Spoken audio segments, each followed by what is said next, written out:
Imagine this, a $400 million state-of-the-art National Cathedral in Ghana, now nothing more than a public swimming pool. Yes, you heard that right. What was meant to be a grand symbol of faith and national pride has become a shocking emblem of corruption. Even President John Mahama has gone as far as calling Ghana a crime scene. But how did a flagship religious project turn into an abandoned eyesore? Stay with us as we uncover the jaw-dropping truth behind this scandal. Before we dive into the details, do me a favor, hit that subscribe button and tap the notification bell so you never miss critical conversations like this. Alright, let's break it down. This National Cathedral, built on prime real estate just 700 meters from Ghana's parliament, was a key initiative of the previous NPP government, led by then-President Nana Akufo-Addo. The vision? To create a world-class landmark that would boost tourism and put Ghana on the global map. Paul says in Philippians 4:30, quote, that I can do all things through Christ who strengthens me, unquote. I am firm in my view that by the grace of God and through Christ who strengthens me and my government, all the programs and policies being rolled out, which were once described as overly ambitious and not feasible by some, whether it is a free senior high school, planting for food and jobs, one district, one factory, one village, one dam, and the development of our road and rail infrastructure, amongst others, will be implemented to the benefit of the Ghanaian people. The execution of these policies will help lead us onto the path of progress and prosperity. And through Christ who strengthens us, the National Cathedral will be built to the glory and honor of God. Amen. Somewhere along the way, things went completely wrong. Instead of a grand cathedral, what we have now looks like the world's most expensive community pool. And guess what? It has already cost $58 million, all from taxpayers' money. Yes, $58 million has been spent, and this is all Ghana has to show for it. How do you use that much money and end up with this? Fast forward to today, Akufo-Addo's government was voted out last year, and now President John Mahama's new administration has launched an investigation into the cathedral project. Hopefully, we'll finally get some answers. But this isn't the only issue. The corruption goes even deeper. It is common knowledge that our economy is in dire straits, which is putting it mildly, because an initial assessment of the books we have discovered, that our economic problems are much deeper than was previously known. We have inherited a country that is broken on many fronts. The profundities of the challenges confronting us are staggering. We are saddled with staggering debts and glaring signs of almost deliberate and, in some cases, reckless mismanagement of our resources. Mr. Speaker, not even the restraints of an IMF program were enough for the previous economic managers to exercise prudence in managing our finances. After setting an inflation target of 18% by the end of 2024, the actual outturn was 23.8%, significantly higher than the threshold agreed with the IMF. The Ghana cedi continued its downward slide, losing 19% of its value against the dollar in 2024. It had already in the previous year lost 27.8% of its value. In addition to the public debt, which amounts to a staggering 721 billion cedis, several state-owned enterprises are also in debt, including the ECG, which owes 68 billion Ghana cedis. Ghana Cocoa Board, the hope of cocoa farmers, is also highly indebted. Its balance sheet indicates a total debt of 32.5 billion Ghana cedis. President Mahama says he is shocked by what his administration is uncovering about how the previous government mismanaged funds. In fact, things are so bad that he is calling Ghana a crime scene. We all knew the economy was in crisis. But some of the things I'm discovering myself, I mean, it's been a criminal handling of our economy. And Ghana is a crime scene, actually, because how a government can have been so reckless, I cannot understand. All of this is happening while Ghana is going through its worst economic crisis in over a decade. Just last year, the country had to secure a $3 billion bailout from the IMF. So, could the corruption President Mahama is talking about be the real reason Ghana needed that bailout in the first place? After taking office, President Mahama launched Operation Recover All Loot, ORAL, a major anti-corruption initiative aimed at investigating and reclaiming stolen state funds and assets.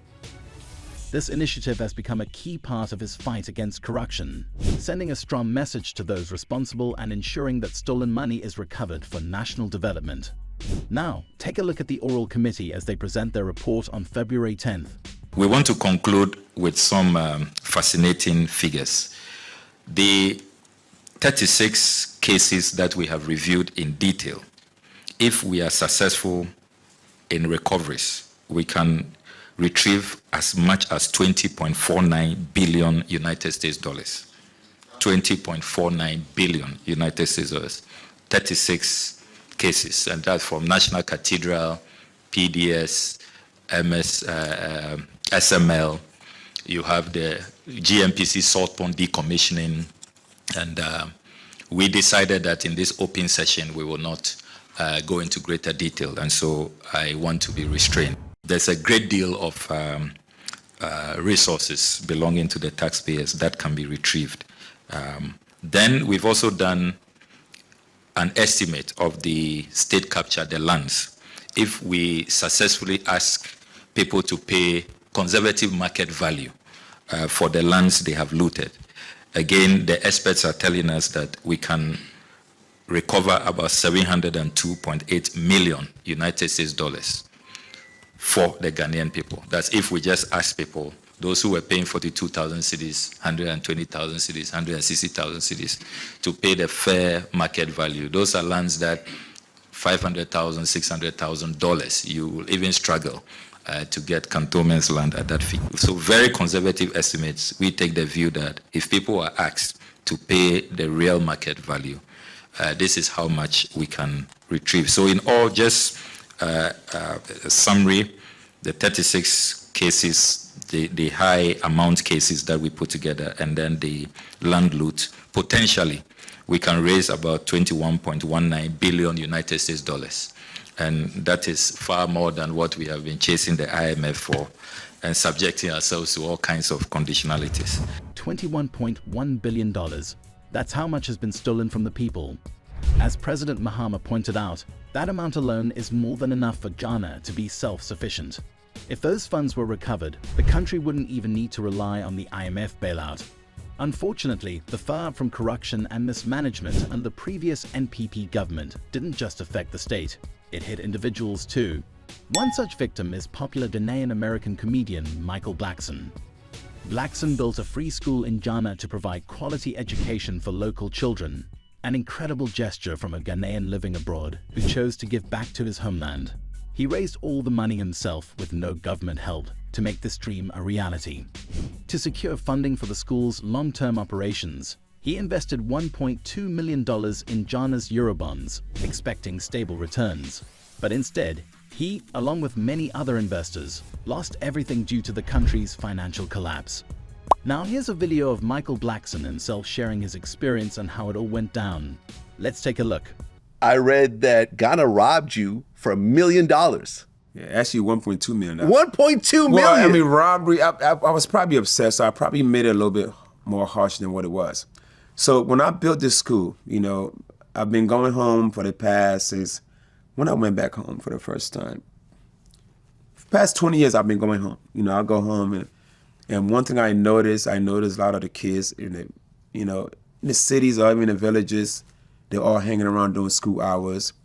And I never understood that because, you know, from the time I came to America, the kids had to go to school because school's free. I felt so bad. I'm like, you know, when I would get some money, I'm gonna do something about it, you know. And then I eventually, you know, I got blessed enough. I mean, took like $500,000, built this beautiful campus, beautiful school, with a house next to it in case I decide to go visit. I could just chill there. Build this nice thing in the village, So I said to myself, how can I sustain this for life? So at that time, they had Euro bonds, right? So Euro bonds, pretty much, the money would stay in the currency that you put it in. Whether it's euro, dollars, pounds, whatever you put it in, it would be in that currency, right? And the Euro bonds was paying, if I'm not mistaken, at least 9% interest rate, which is unheard of. Because I have bonds here in the States, and they're like 4.5, 5%. 5%. I'm like, oh, this is almost twice the amount.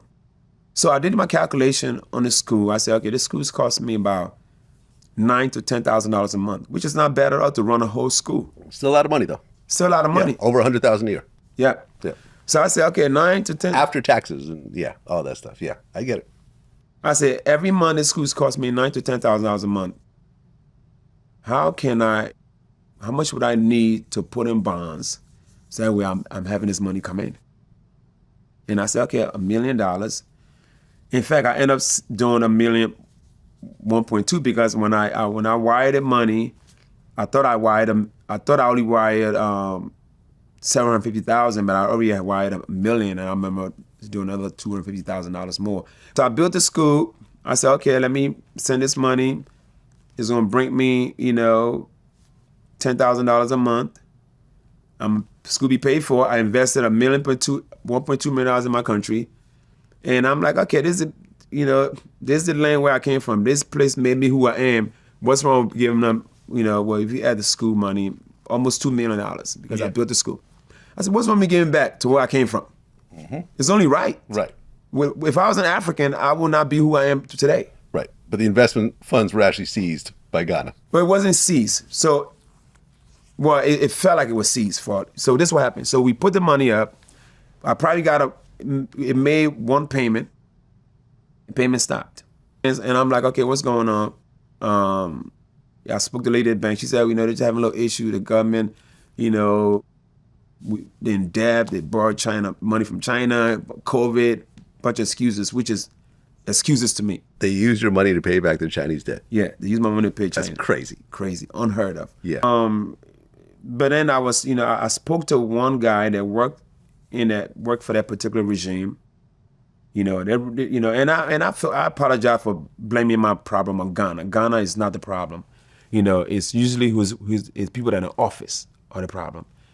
So the particular Ministry of Finance from the NPP regime. We have Democrat here and Republican. Here in Ghana, they have the big ones are NPP and NDC. So at that particular time, NPP was in office.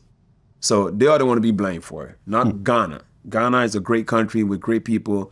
I apologize to my Ghana for what I said, but I'm blaming it on the NPP and the Ministry of Finance and whoever, or that regime. They decided to use our money to pay whatever debt it is, and then what they said to us? They said, thank you for helping us save the country. We didn't hear nothing for now. It's going on 2 years, no payment. So now how am I gonna go find new money to pay for the school?